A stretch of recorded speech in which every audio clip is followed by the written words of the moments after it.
Welcome back. In this episode, we're getting to know our panelists. We just heard from Harmony, and now we're gonna hear a little bit about Chrissy. So Chrissy, can you tell us what your childhood was like? My childhood was pretty confusing.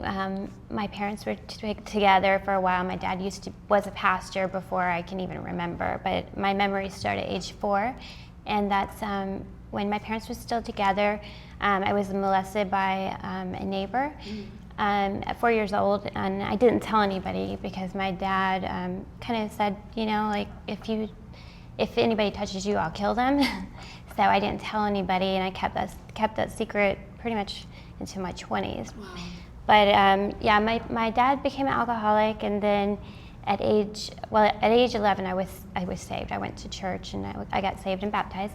But then at age 14, my parents split up. My dad ran away with us, and we weren't allowed to call our mom for a few days. But after that, we called. She started coming out and visiting every week, but slowly their marriage kind of fell apart because he was drinking a lot of alcohol, and she just couldn't, do it anymore. So she got remarried when I was 15. Wow.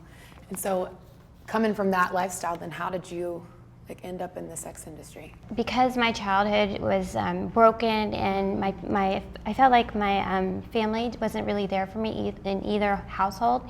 So I began to search for love, and I searched for love in men, in relationships.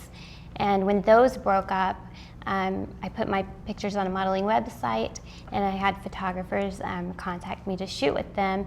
And at one point, I was at a very low point, and I took my first shoot. And the first one was topless, and I met the photographer in a hotel. And I had no idea about him. I just knew he took pretty pictures of pretty girls. That just started everything for me, and that then became the love that I felt was, people telling me I was beautiful, and that was just enough to keep me going. That affirmation, huh? Yeah. Yeah.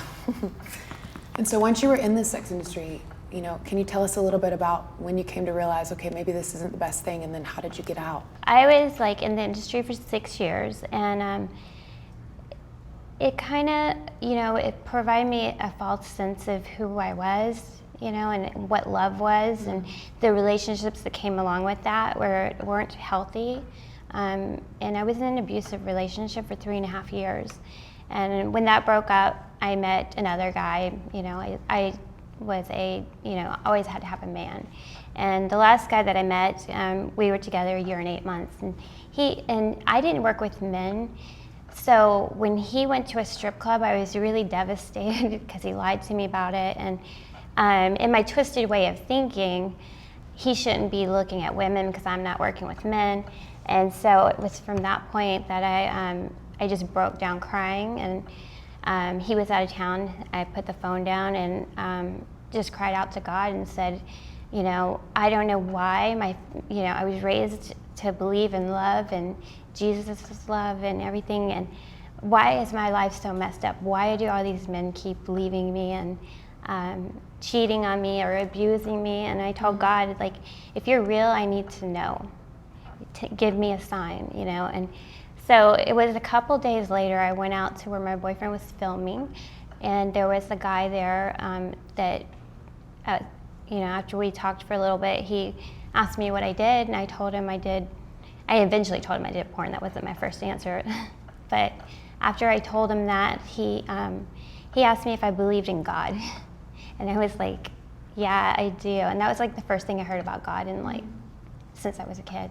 So I knew that was my sign, and that's when I left. Wow, we can't wait to hear more about your story. Thank you for sharing, Chrissy. And next up, we're gonna get to know Bronwyn.